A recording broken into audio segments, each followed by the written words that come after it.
हरे कृष्णा। ओम नमः शिवाय। कल हमने कथा में विश्राम लिया था कि महादेव विचलित होते हैं, उनकी बहुत ज्वालाएं फूटने लगती हैं जगह जगह पर, अलग अलग क्षेत्रों में। भगवान विष्णु भी जानते हैं कि उनकी पीड़ा असहनीय है और वो पूर्ण रूप से प्रयास भी करते हैं कि किसी प्रकार से महादेव को शांत किया जा सके। वहीं दूसरी ओर देवी सती, जो कि अपने शिविर में पहुंच चुकी हैं, वो कुछ इस प्रकार की बातें करती हैं अपनी बहनों के समक्ष कि बहनें उनकी बातें सुनकर अचंभित हो जाती हैं कि ये सती को क्या हो गया। सती के मुख से पहली बार ऐसी बात निकलती है कि सभ्य होने का अर्थ ये तो नहीं है कि मैं अपनी स्वतंत्रता, अपनी स्वेच्छा का परित्याग कर दूं। मैं प्रजापति दक्ष की पुत्री हूँ, तो क्या इसका अर्थ ये हुआ कि मेरा कोई अपना अस्तित्व ही नहीं है, मेरी कोई अभिलाषा ही नहीं है? क्या मैं सदैव नियमों और बंधनों से परिभाषित की जाऊंगी? इस प्रकार की बातें सुनकर बहनें अचंभित हो जाती हैं, परंतु वो फिर भी समझा बुझाकर देवी सती को अंदर शिविर में ले जाती हैं। वहीं कामदेव वो उस वन की ओर जाते हैं। वन में उनको कुछ अजीब सा प्रतीत नहीं होता। वन ठीक है, थोड़ा सूखा है, थोड़ा शांत सा है, लेकिन इतना उन्हें कुछ महसूस नहीं होता। फिर भी वो जो वहाँ का कुंड होता है उसको प्रेम कुंड में परिवर्तित कर देते हैं, जगह जगह पर सुंदर पुष्प उगाते हैं।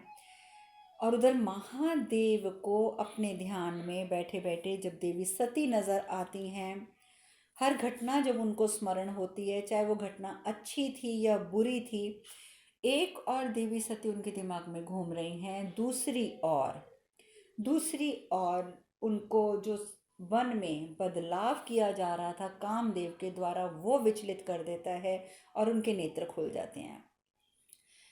अब कामदेव तो परिवर्तित करने में व्यस्त है वन को, लेकिन उसी समय वहां पर महादेव उसके समक्ष उपस्थित हो जाते हैं और क्रोध से चिल्ला उठते हैं, कामदेव। कामदेव कहते हैं, प्रणाम प्रभु प्रणाम। मुझे ऐसा क्यों लग रहा है कि आप मुझे देखकर प्रसन्न नहीं हैं? तो महादेव तो क्रोधित होते ही होते हैं। महादेव क्रोधित होकर बोलते हैं, तुमने यहाँ आने का दुस्साहस कैसे किया? तुमने मुझे प्रभावित करने का दुस्साहस कैसे किया? कैसे तुम में इतना साहस आ गया कि तुमने ये कृत्य किया? कामदेव कहते हैं, प्रभु मैं तो केवल अपना दायित्व निभा रहा था। मिलन कराना मेरा दायित्व है और अब मैं आपका मिलन भी अवश्य करवाऊंगा, अर्थात आपका और देवी सती का मिलन भी अवश्य करवाऊंगा।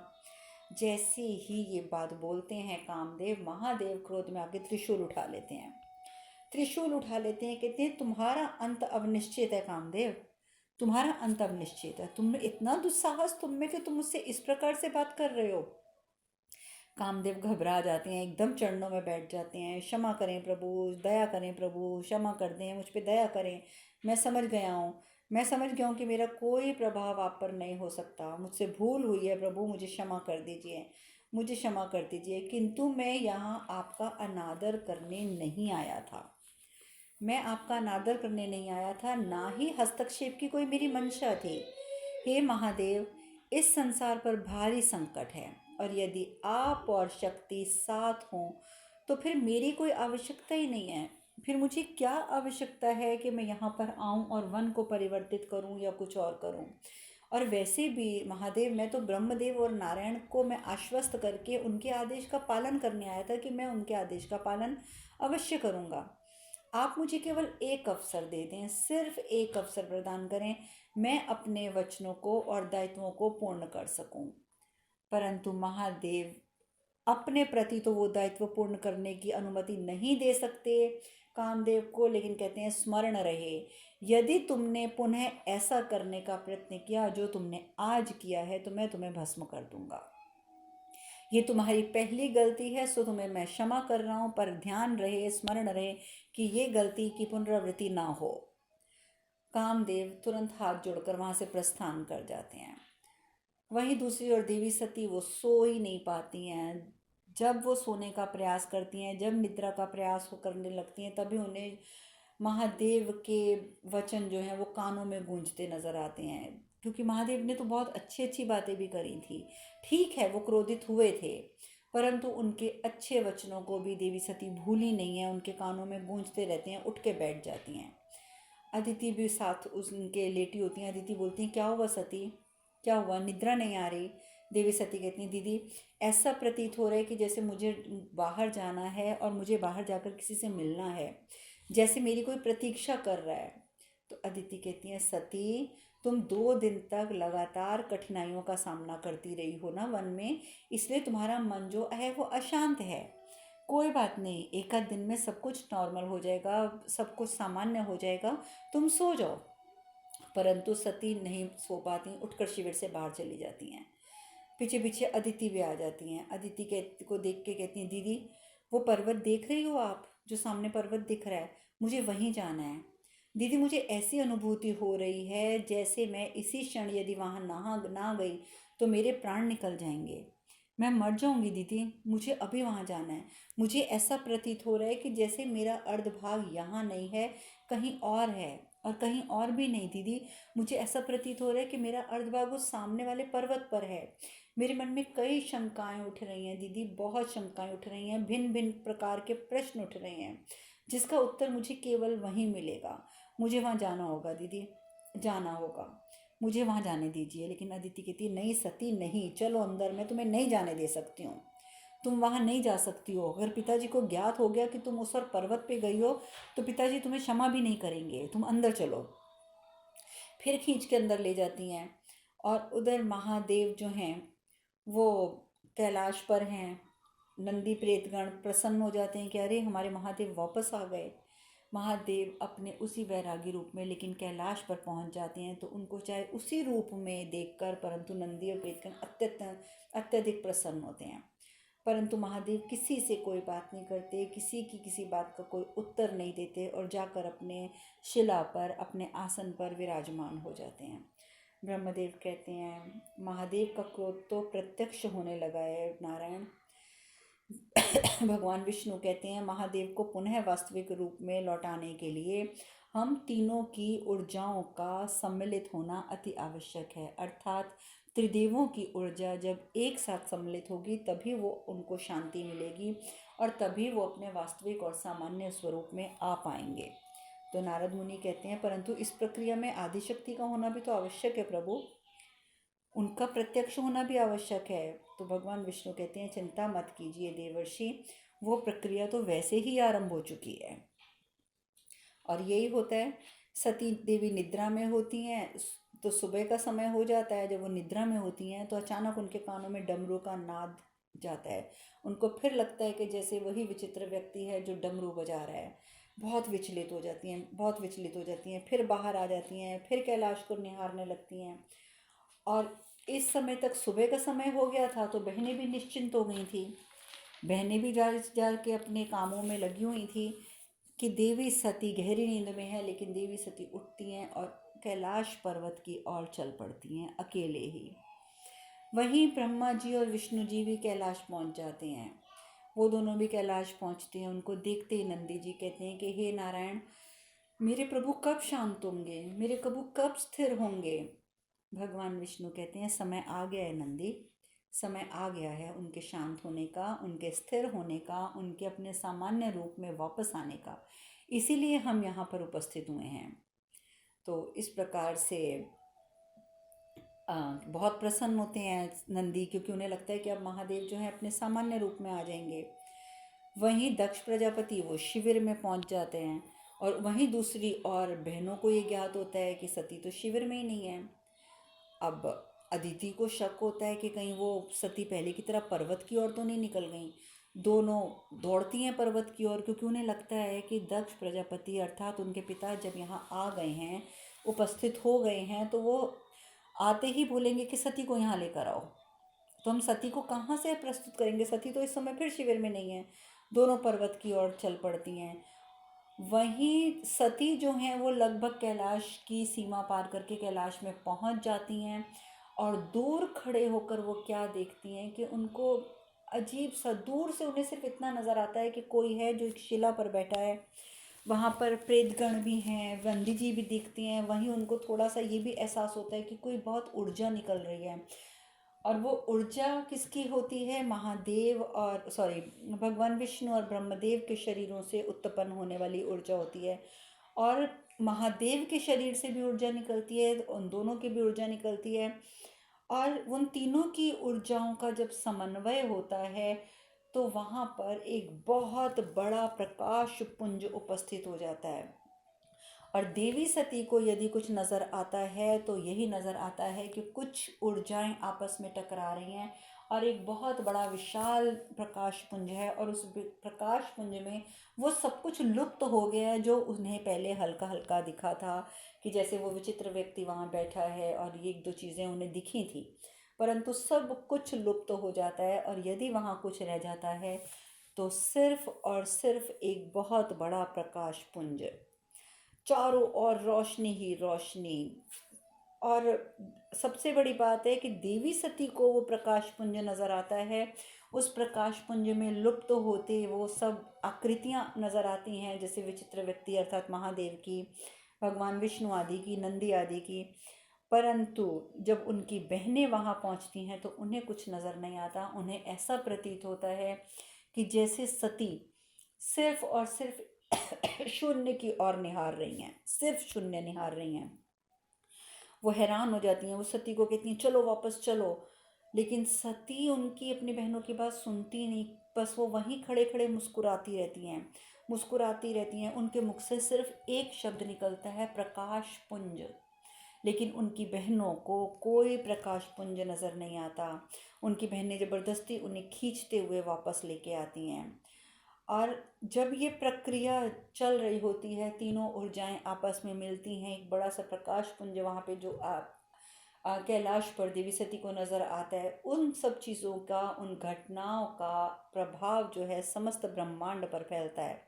चारों ओर जैसे शांति फैल जाती है, हरियाली फैल जाती है, जैसे सब तरफ लोग सब कुछ शांत हो गए हैं। कैलाश पर भी जगह जगह फूल खिल जाते हैं और सारी सृष्टि बहुत शांत और बहुत सुंदर प्रतीत होने लगती है। और ये सब के होते होते महादेव भी अपने वैरागी रूप से अपने वास्तविक सामान्य रूप में आ जाते हैं। वही सुंदर से शिव, सुंदर से व्यवस्थित से शिव वहाँ पर उपस्थित हो जाते हैं। सब नतमस्तक हो जाते हैं, मतलब प्रेतगण, नंदीगण सभी। और वहीं दूसरी ओर जो महादेव को शांत करने के लिए यज्ञ चल रहा था ऋषि दधीचि के द्वारा, वो यज्ञ भी पूर्ण हो जाता है। वो यज्ञ भी पूर्ण होता है और इधर महादेव अपने वास्तविक स्वरूप में आ जाते हैं। सती देवी को उनकी बहनें ज़बरदस्ती खींचकर ले आती हैं नीचे पर्वत से, अपने शिविर में ले जाती हैं। शिविर में जाके लेटा देती हैं। और उधर दक्ष प्रजापति वो इंतज़ार करते रहते हैं, सती क्यों नहीं आई अभी तक मुझसे, सती क्यों नहीं आई मिलने, इतना विलम्ब क्यों हो रहा है। तो भृगु ऋषि कहते हैं कि आप ऐसे ही चिंतित हो रहे हैं, संभवतः सती विश्राम कर रही होंगी। दक्ष प्रजापति कहते हैं नहीं, मैंने पहले भी अपनी पुत्रियों को कहा था, शिविर में आते ही मैंने पूछा था कि सती कहाँ है, तो उन्होंने बोला कि सती निद्रा में है। पर अब तो सुबह भी हो गई, सुबह से अब दोपहर भी हो गई, क्या सती अभी तक निद्रा में है? नहीं, मैं स्वयं जाता हूँ देखने के लिए। जबकि हुआ तो यही था कि जब आए थे दक्ष प्रजापति शिविर में तो ख्याति और अदिति जी ने यही कहा था कि पिताजी सती आराम कर रही हैं। और उस समय वाकई सती देवी आराम कर रही थी। और उनको तो, बहनों को तो बाद में पता चला कि आराम में से वो कब उठ के शिविर से और कैलाश भी पहुंच गई थी। अब उनकी बहनें वापस तो ले आई हैं उन्हें, लेकिन अभी भी वो बहुत ही असंतुलित सी अवस्था में है। दक्ष प्रजापति हैं, वो स्वयं देखने जाते हैं, कहते हैं मैं स्वयं शिविर में जाकर देखता हूँ कि आखिर ऐसा कौन सा आराम कर रही है सती। जाकर वो देखते हैं कि सती माता, तब तक वो वापस आ चुकी होती हैं। सती माता शैया पर विराजमान है, लेटी हुई हैं। और उनकी दोनों बहनें उनके हाथ पकड़कर बैठी हुई हैं। और उनके मुख से एक ही चीज़ निकल रही है, दीदी। वो प्रकाश पुंज, वो प्रकाश पुंज था, वो क्या था दीदी, मैं समझ नहीं पाई। तभी वहाँ पर दक्ष उपस्थित हो जाते हैं। क्या हुआ मेरी पुत्री को, इसका उपचार क्यों नहीं हुआ अब तक? ख्याति कहती हैं पिताजी, क्योंकि उपचार की आवश्यकता महसूस नहीं हुई। पिताजी, सती 2 दिन भयावह वन में घूमती रही थी, इसलिए वो थकी हुई है। दक्ष प्रजापति कहते हैं नहीं, ये मात्र थकान नहीं है, ये मात्र थकान नहीं है, इस समय जो इसके चेहरे पर एक अजीब से आश्चर्य के भाव हैं, संभव है कि उसने ऐसा कुछ देख लिया है जिसकी वजह से वो अर्धचेतना की अवस्था में है। वैद्यराज को बुलाओ शीघ्र। और तुम दोनों क्या कह रही हो? कि तुम दोनों कहती हो कि ये थकान है, पर तुम्हारा चेहरा कुछ और कह रहा है। क्या है जिसे कहने में तुम कुछ संकोच कर रही हो? बोलो, मुझे सत्य बताओ, क्या है? मैं सत्य जानना चाहता हूँ। तुरंत बोलो, सत्य क्या है? सत्य क्या है? सत्य क्या है? पिताजी का क्रोध देखकर ख्याति बोलती हैं, पिताजी, कल रात्रि तक तो वो ठीक थी। कल रात्रि तक वो ठीक थी, उसने हमसे बात भी की, किंतु आज प्रातः वह पुनः उस पर्वत की ओर चली गई थी और वहाँ उसने कुछ ऐसा देखा है जो वो हमें बता भी नहीं पा रही है, परंतु वो देखने के बाद ही उसकी ये दशा हुई है। क्योंकि जब से वो उस वन से लौटी थी तब तब से वो किसी एक विचित्र व्यक्ति की बात करती है कि वन में उसे एक बहुत विचित्र व्यक्ति मिला था। वो विचित्र व्यक्ति कौन था, क्या था, उस बारे में वो कुछ नहीं बता पा रही है, लेकिन वो फिर भी सामान्य स्थिति में थी, वो हम सबसे वार्ता कर रही थी। परंतु आज जब वो उस पर्वत की ओर गई, पर्वत पर ना जाने उसने ऐसा क्या देख लिया है कि उसके बाद से वो सामान्य नहीं हो पा रही है। भगवान विष्णु, जो कि इस समय कैलाश पर उपस्थित हैं, वो कहते हैं कि महादेव अब सामान्य स्वरूप में लौट आए हैं। उनकी अस्थिरता, उनकी व्याकुलता अब शांत हो गई है, किंतु उनका एकाकीपन अभी भी शेष है, अभी भी शेष है। और वो तभी दूर होगा जब देवी सती उनके जीवन में पुनः प्रवेश करेंगी, और वो भी उनकी अर्धांगिनी बन के। तभी इनका एकाकीपन दूर होगा। ब्रह्मदेव कहते हैं, परंतु इसका उपाय तो हमें ढूंढना होगा ना नारायण। नारायण भी मुस्कुरा देते हैं। यहाँ तो एक और ब्रह्मदेव और नारायण ये उपाय खोजने में लगे हैं कि किस प्रकार से देवी सती को महादेव की जिंदगी में लाया जाए। वहीं दूसरी ओर दक्ष क्रोधित, सती, किससे भेंट हुई थी तुम्हारी उस वन में? कौन सा प्रकाश पुंज? बोलो सती, बोलो सती, मुझे सब कुछ सत्य सत्य बताओ, तुम जंगल में किससे मिली थी और क्या देखा तुमने? सती कहती है, वो असभ्य, अशिष्ट, अहंकारी, भस्म लिपित, पशु चर्म, जटाएं, त्रिशूलधारी। जब ये सब चीजें देवी सती के मुख से ये शब्द निकलते हैं, दक्ष प्रजापति की तो आंखें खुली की खुली रह जाती हैं और वो क्रोध से चिल्ला उठते हैं, सती, तुम्हें ज्ञात भी है वो कौन था? तुम्हें ज्ञात भी है तुम 2 दिन किसके साथ थी? तुम अपने ही कुल के सबसे बड़े शत्रु के साथ थी, शत्रु के साथ। और वो इस प्रकार से क्रोधित होकर जब ये सब कुछ बोलता है तो वहां पर कैलाश पर भगवान शिव के भी नेत्र खुल जाते हैं। नेत्र खुल जाते हैं, परंतु वो बहुत शांत होते हैं, एकदम चुप, फल भी ग्रहण नहीं करते, उठते हैं, उठ के चल पड़ते हैं। तो नंदी फिर कहते हैं, हे नारायण, प्रभु पुनः हमें छोड़कर तो नहीं जाएंगे ना? नारायण कहते हैं, नहीं नंदी, अब वो शांत हो चुके हैं, अब वो शांत हो चुके हैं, अब वो आप लोगों को छोड़कर कहीं नहीं जाएंगे, किंतु उनकी शांति में उनकी रिक्तता की अनुभूति और भी प्रबल हो गई है, और भी प्रबल हो गई है। उन्हें ये महसूस होने लग गया है, ये अनुभूति होने लग गई है कि वो बहुत रिक्त हैं। जब तक देवी सती ने से उनका पुनर्मिलन नहीं होता तब तक वो ऐसे ही रहेंगे। तो नंदी जी कहते हैं, किंतु माता ने तो स्पष्ट कह दिया है प्रभु कि वो हमारे प्रभु से घृणा करती हैं और उन्होंने उनका मुख कभी देखना नहीं है, ये उन्होंने वचन भी दिया अपने आप को। अब इसका उपाय क्या होगा?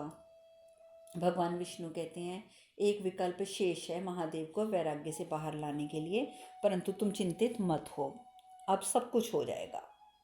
अब एक और तो वही बात आ गई कि पूर्ण रूप से तैयारी कर रहे हैं देवी सती को महादेव के पास लाने की। वहीं दक्ष और ज़्यादा क्रोधित हो गया जब उसने पूरा विवरण सुना कि असभ्य, अशिष्ट, अहंकारी, भस्मलेपित, पशु चर्म, जटाएं, त्रिशूलधारी। वो समझ गया कि ये सती तो शिव के साथ थी 2 दिन। दक्ष बहुत क्रोधित और क्रोधित होते जाते हैं। भृगु फिर समझाते हैं, प्रजापति आप शांत हो जाएं। दक्ष कहते हैं, शांत हो जाऊं? शांत हो जाऊं? जिस पुत्री को मैंने उस व्यक्ति के नाम से भी दूर रखा, उसी व्यक्ति के साथ मेरी पुत्री 2 दिन वन में भटकती रही और आप कहते हो कि मैं शांत हो जाऊं? उस कपाली के साथ जिसने ब्रह्म हत्या का घोर पाप किया है, उस कपाली के साथ जिसने मेरे पिता का 5वां शीश काटा है, उस कपाली के साथ जिसने मेरे पिता की पूजा अर्चना पर प्रतिबंध लगाया है, 2 दिन तक, ऋषि भृगु 2 दिन तक उस कपाली के साथ क्यों सती, क्यों किया ऐसा? बोलो, क्यों किया ऐसा? क्या तुमने मेरे निर्देशों का पालन करना, उनका मान रखना आवश्यक नहीं समझा? उत्तर दो सती, उत्तर दो। तुम्हारा मौन मेरी समस्या का समाधान नहीं है। तुमने मुझे लज्जित क्यों किया? तुमने मेरा विश्वास क्यों खंडित किया? बोलो सती, बोलो। कह दो, एक बार कह दो कि वो शिव नहीं था। सती देवी उठने का प्रयास करती हैं, परंतु उनके अंदर बिल्कुल भी क्षमता नहीं होती उठने की और वो पुनः बिस्तर पर गिर जाती हैं। कश्यप ऋषि जो होते हैं, क्षमा करें, कश्यप ऋषि ने, भृगु ऋषि जो होते हैं, वो उन्हें शांत करवाते हैं कि दक्ष प्रजापति आप शांत हो जाइए, इस समय सती की स्थिति ठीक नहीं है। उसने जो भी विवरण दिया है वो आपने सुन लिया है, परंतु सती इससे ज़्यादा अभी आपको कोई और बात नहीं बता पाएगी। आप एक बार उसकी स्थिति तो देखिए। आप अपने शिविर में चलिए और प्रतीक्षा कीजिए जब तक सती जो है वो पूर्ण रूप से स्वस्थ नहीं हो जाती। इस समय वो अपने होश में नहीं है। और भृगु ऋषि के आग्रह पे जो दक्ष प्रजापति होते हैं वो अपने शिविर में प्रस्थान कर जाते हैं। वहीं दूसरी ओर प्रसूति, दक्ष प्रजापति की अर्धांगिनी, उन्हें बहुत विचलित हो रही हैं, उन्हें बहुत चिंता हो रही है कि कुछ न कुछ मेरी पुत्री के साथ, सती के साथ घटित हुआ है। देखिए, वो एक माँ है, माँ के हृदय के पास सूचना तो सर्वप्रथम पहुँचती है। वो बहुत विचलित हो जाती हैं। वो ऋषि कश्यप को बुलाती हैं कि ऋषि कश्यप, आप तुरंत जाइए जहाँ पर शिविर में वो लोग ठहरे हुए हैं, जाकर देख कर आइए कि मेरी पुत्रियाँ कैसी हैं और तुरंत मुझे आकर आप वापस सूचित कीजिए। तो ऋषि कश्यप कहते हैं कि ठीक है माता, अगर आपको ज़्यादा चिंता हो रही है तो मैं भी प्रस्थान करता हूँ। परंतु तभी ऋषि कश्यप के पुत्र जो वासुकी नाग हैं वो वहाँ पर उपस्थित हो जाते हैं और आकर बोलते हैं कि पिताजी, मैं आपके साथ जाना चाहता हूँ। मैं जानता हूँ कि प्रजापति दक्ष मुझे देखकर प्रसन्न नहीं होंगे, परंतु मैं देवी सती के लिए जाना चाहता हूँ। उन्होंने कभी भी मुझसे भेदभाव नहीं किया, उन्होंने सदैव मेरी सहायता करी है। मैं अब उनकी सहायता करने की योग्य हूँ या नहीं हूँ ये सब तो आप छोड़ दीजिए, परंतु मेरी इच्छा इतनी अवश्य है कि संकट के समय में मैं देवी सती के साथ रहूँ, क्योंकि देवी सती ही एकमात्र वो हैं जिन्होंने सदैव मेरा साथ दिया है। तो मैं इस समय उनके साथ रहना चाहता हूँ। ऋषि कश्यप तो आज्ञा नहीं देना चाहते थे कि वासुकी वहाँ पर जाए, परंतु देवी प्रसूति आज्ञा दे देती हैं कि ठीक है वासुकी, तुम जाना चाहते हो अपने पिता के साथ तो तुम जाओ। अब ऋषि कश्यप और वासुकी भी वहाँ के लिए प्रस्थान कर जाते हैं। वहीं नंदी दूसरी ओर जब देखते हैं कि महादेव अपने अब सामान्य रूप में हैं, उठे भी हैं अपने आसन से, वो कहते हैं प्रभु, आप सांसारिक दायित्वों को स्वीकार कर लें, क्योंकि आपके बिना तो कुछ भी पूर्ण नहीं है, कुछ भी पूर्ण नहीं है। परंतु महादेव कहते हैं उस पूर्णता का क्या लाभ है नंदी, जब सब कुछ नश्वर है, जिसका अंत निश्चित है, तो फिर उसकी पूर्णता और अपूर्णता का क्या लेना देना। परंतु नंदी कहते हैं मैंने तो बस आपको इतना कहना है प्रभु कि मैं आपको प्रसन्न देखना चाहता हूँ। आप प्रसन्न हो जाइए, चाहे आप अपने दायित्व निभाइए या मत निभाइए, बस आप प्रसन्न हो जाइए, मैं इतना भर जाता हूँ। परंतु महादेव कुछ नहीं कहते, निरुत्तर हो जाते हैं। उधर ऋषि कश्यप जो है वो शिविर में पहुंचते हैं तो भृगु ऋषि जो बाहर ही खड़े होते हैं वो उनको देखते ही बोलते हैं, ऋषि कश्यप, मुझे पूर्व ज्ञात था कि आप यहाँ अवश्य पधारेंगे और मैं आपसे बहुत महत्वपूर्ण बात भी करना चाहता हूँ। ऋषि भृगु कहते हैं कि ऋषि कश्यप, मैंने ग्रह नक्षत्रों की स्थिति से आपका और आपके पुत्र का भविष्य देखा है और शीघ्र ही ब्रह्मांड में एक बहुत महत्वपूर्ण घटना घटने वाली है और वो घटना घटित होगी, लेकिन ये संभव होगी सिर्फ और सिर्फ आपके पुत्र के द्वारा। कश्यप ऋषि कहते हैं किस पुत्र की बात कर रहे हैं आप ऋषि भृगु? ऋषि भृगु कहते हैं वही, उसी पुत्र की बात कर रहा हूँ जो आपके साथ आया है। मैं वासुकी की बात कर रहा हूँ। शीघ्र ही एक ऐसी स्थिति उत्पन्न होगी जब वासुकी को एक महत्वपूर्ण निर्णय लेना होगा और उसमें आपका समर्थन भी आवश्यक होगा। ऋषि कश्यप चुप हो जाते हैं, कुछ जवाब नहीं देते, क्योंकि वो जानते हैं कि ऋषि भृगु ने यदि कुछ भविष्य में देखा है तो वो तो घटित होकर रहेगा। वही नारद मुनि वो भगवान विष्णु से कहते हैं कि प्रभु, जब दो महाशक्तियां टकराती हैं तो प्रलय की स्थिति उत्पन्न हो जाती है। लेकिन ये तो इस समय जैसा आपकी और अभी मैंने पिताजी की वार्ता सुनी, मुझे ऐसा प्रतीत हो रहा है कि इस बार दो शक्तियां फिर टकराने वाली हैं। भगवान विष्णु कहते हैं, परंतु यदि इस बार ये दो शक्तियां आपस में ना टकराईं तो भी जो परिणाम निकलेगा वो प्रलय ही होगा रे देवर्षि। तो फिर प्रलय आनी ही है, तो चाहे वो शक्तियों के टकराने से आए या शक्तियों के ना टकराने से आए, प्रलय तो आएगी ही। ब्रह्मदेव कहते हैं कि या तो महादेव को संसार के कार्यों के प्रति अपना दायित्व पूर्ण करना होगा, अन्यथा प्रलय की स्थिति तो वैसे भी आनी ही है। भगवान विष्णु कहते हैं, परंतु इस बार भक्त और भगवान में एक युद्ध होगा और ये युद्ध एक अमिट छाप छोड़कर जाएगा, मेरे जीवन पर भी और महादेव के जीवन पर भी। तो नारद मुनि कहते हैं, प्रभु क्या इसमें मैं कुछ सहायता कर सकता हूँ? भगवान विष्णु कहते हैं, इसमें भूमिका तो हम सबको निभानी होगी और हम सबकी भूमिका होगी कोई ना कोई। उद्देश्य परंतु एक ही होगा, चाहे हम सब विभिन्न प्रकार से भूमिकाएं निभाएंगे, परंतु उद्देश्य जो होगा वो एक ही होगा, शिव और शक्ति का मिलन। इससे बढ़कर और कोई उद्देश्य नहीं होगा। अब कौन से युद्ध की तैयारी हो रही है, कौन सा युद्ध होगा, इसकी चर्चा तो अब हम कल करेंगे। वहीं दूसरी ओर ऋषि भृगु ऋषि कश्यप के साथ जब खड़े होते हैं तो दक्ष प्रजापति उन्हें देखकर हैरान हो जाते हैं। कश्यप ऋषि, आप और यहाँ, आपको तो मैं महल में छोड़कर आया था। कश्यप ऋषि कहते हैं कि दक्ष प्रजापति, माता प्रसूति आपकी और आपकी पुत्रियों की स्थिति जानने के लिए बहुत व्याकुल हो रही थी और उनके आदेश का पालन किया है मैंने। तो अत्रि ऋषि कहते हैं कि वो सब तो ठीक है, परंतु इस समय सती योग निद्रा में है और निश्चित ही इसमें महादेव का हाथ है, ये बात दक्ष प्रजापति को लग रही है। अब अभी ये चर्चा चल ही रही होती है कि वासुकी भी शिविर में आ जाता है और वासुकी को देखते ही दक्ष प्रजापति क्रोधित हो जाता है।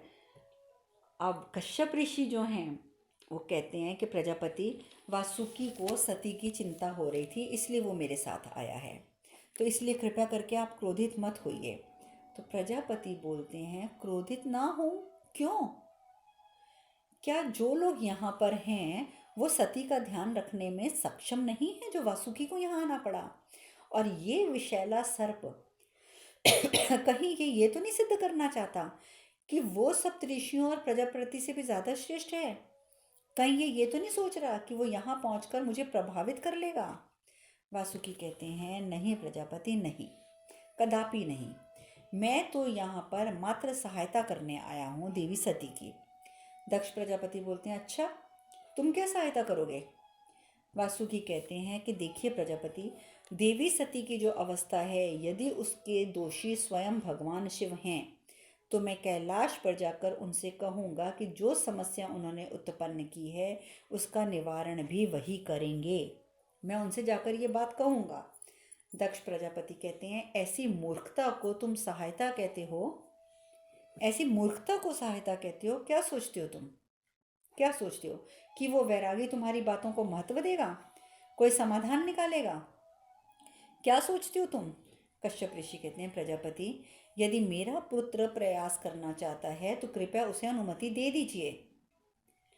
तो दक्ष प्रजापति कहते हैं, अरे जो अपनी माँ से अपनी रक्षा नहीं कर पाया, माँ के श्राप से स्वयं को बचा के नहीं रख पाया, वो भला कैलाश पर जाकर शिव का प्रकोप कैसे सहन करेगा?